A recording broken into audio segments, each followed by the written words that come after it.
Hello అండి. జయాస్ట్రో సర్వీసెస్లో ఏంటి అమ్మాయి వాయిస్ వినిపిస్తుంది అనుకుంటున్నారా?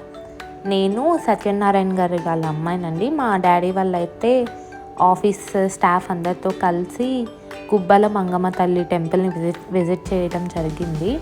అది అందరికీ తెలిసే ఉంటుంది. ఇన్కేస్ తెలియకపోతే విజిట్ చేయండి, చాలా బాగుంటుందంట. నేను ఎప్పుడు వెళ్ళలేదు, డాడీ ఫస్ట్ టైం వెళ్ళారు. ఫస్ట్ ఎక్స్పీరియన్సే చాలా బాగుందన్నారు. అండ్ ఇక్కడ ఏంటంటే అమ్మవారిని ఏం కోరికలు కోరుకున్నా ఖచ్చితంగా అమ్మవారు నెరవేరుస్తారంట. సో నెరవేర్చిన తర్వాత మనం ఏదైతే మొక్కుకున్నామో వెంటనే వచ్చి అది అమ్మవారి దగ్గర తీర్చేయాలన్నమాట. తీర్చకపోతే అమ్మవారికి కోపం వస్తుందంట. చాలా మహిమలు కూడా జరిగాయని చెప్పారు మా డాడీ అయితే. సో డాడీ వాళ్ళు వెళ్ళి దర్శనం చేసుకొని నెక్స్ట్ అక్కడ అమ్మవారి దగ్గర మొక్కుకున్న తర్వాత అందరూ ఫుడ్ ప్రిపరేషన్స్ అయ్యాయంట. Food preparation